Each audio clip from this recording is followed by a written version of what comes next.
Hello friends, हमारे YouTube channel में आपका एक बार फिर से स्वागत है। फ्रेंड्स, आज के इस वीडियो में हम जानेंगे टीएफटी डिस्प्ले के ग्राफिक सेक्शन के बारे में। फ्रेंड्स, जैसा कि आप लोग जानते हैं कि हमें मोबाइल रिपेयरिंग में ग्राफिक के रिलेटेड फॉल्ट मिलते रहता है। फ्रेंड्स, अगर आपके पास भी इस प्रकार से फॉल्ट आता है और आपको इस प्रॉब्लम को फिक्स करने में दिक्कत जाती है तो प्लीज़ आज के इस वीडियो को पूरा वॉच कीजिए। फ्रेंड्स, टीएफटी डिस्प्ले के ग्राफिक सेक्शन को काम करने के लिए 3 कॉन्टैक्ट यानी 3 सप्लाइयाँ ज़रूरी होती है।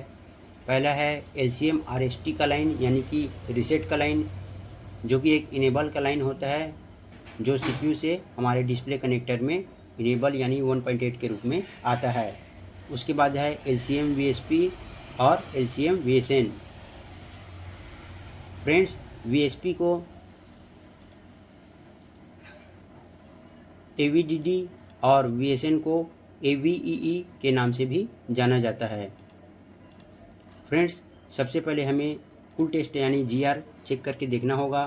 फ्रेंड्स, जैसा कि आप लोग जानते हैं कि कूल टेस्ट यानी कि जीआर लेने के लिए हमें मल्टीमीटर को डायोड मोड में रख कर चेक करना होता है।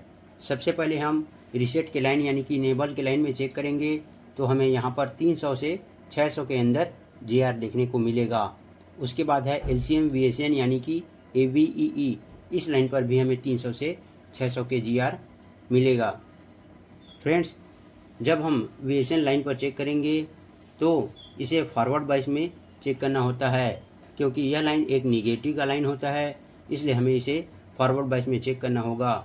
इस लाइन को फॉरवर्ड बायस में चेक करने के लिए मल्टीमीटर के रेड प्रोब से चेक करना होगा और ब्लैक प्रोब को ग्राउंड रखना होगा। फ्रेंड्स, उसके बाद है वीएसपी यानी कि एवीडीडी का लाइन, इस पर भी हमें 300 से 600 के अंदर जीआर देखने को मिलेगा। फ्रेंड्स, उसके बाद हमें वोल्टेज टेस्ट यानी कि हॉट टेस्ट करके देखना होगा। फ्रेंड्स, जैसा कि आप लोग जानते हैं कि हॉट टेस्ट करने के लिए हमें मल्टीमीटर को डीसी मोड में रख कर चेक करना होता है। जब हम डिस्प्ले के ग्राफिक सेक्शन में हॉट टेस्ट यानी कि वोल्टेज टेस्ट करेंगे तो इसके लिए हमें फ़ोन को ऑन करने की ज़रूरत होती है, या फिर हम चार्जर केबल लगाकर भी इस लाइन पर चेक कर सकते हैं। जब हम रीसेट के लाइन पर चेक करेंगे तो यहाँ पर हमें 1.8 वोल्टेज देखने को मिलेगा। उसके बाद वीएसएन लाइन पर यानी कि एवीईई लाइन पर हमें -5 वोल्टेज देखने को मिलेगा। उसके बाद वीएसपी यानी कि एवीडीडी लाइन, इस लाइन पर हमें +5 वोल्टेज देखने को मिलेगा। फ्रेंड्स, मैंने इसका सॉल्यूशन का चार्ट बनाया हुआ है, जिसे आप रीड करके बहुत आसानी से डिस्प्ले के ग्राफिक सेक्शन को आसानी से फिक्स कर सकते हैं। फ्रेंड्स, सबसे पहले हमें सभी लाइन पर जीआर चेक करना होगा। अगर कोई लाइन ब्रेक है या मिसिंग है तो उस लाइन को हमें सबसे पहले रिपेयर करके देखना होगा। उसके बाद सभी लाइन पर वोल्टेजेस टेस्ट करना होगा यानी कि वोल्टेजेस चेक करना होगा। जिस लाइन पर वोल्टेज नहीं है उस लाइन पर हमें डीसी से वोल्टेज अप्लाई करके चेक करना होगा। एग्जाम्पल के लिए, अगर सभी लाइन पर वोल्टेजेस नहीं है तो हमें यह चेक करना है कि डिस्प्ले ओके है या फिर हमारा ग्राफिक सेक्शन ओके है।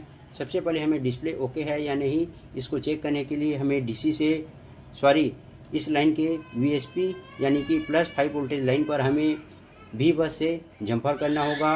उसके बाद -5 वाले लाइन पर हमें डीसी से वोल्टेज अप्लाई करना होगा।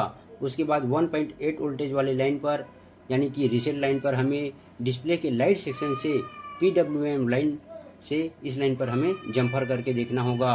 उसके बाद सिंपली हमें इस फ़ोन में चार्जर लगा के देखना होगा। जब हम चार्जर लगाएंगे तो अगर हमारा डिस्प्ले सही रहेगा तो डिस्प्ले में लाइट और ग्राफिक आ जाएगा। अगर डिस्प्ले ख़राब रहेगा तो हमें डिस्प्ले में कुछ भी शो नहीं करेगा। फ्रेंड्स, अगर हमारा डिस्प्ले में ग्राफिक और लाइट आ जाता है तो सबसे पहले हमें डिस्प्ले आईसी को उठाकर उसके सारे पैड का जीआर यानी कि कूल टेस्ट लेना होगा।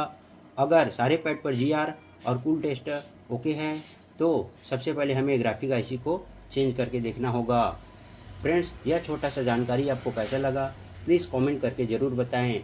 अगर मुझसे कोई बताने में गलती होती है या फिर लाइन छूट जाता है तो उसके लिए भी आप कमेंट कर सकते हैं।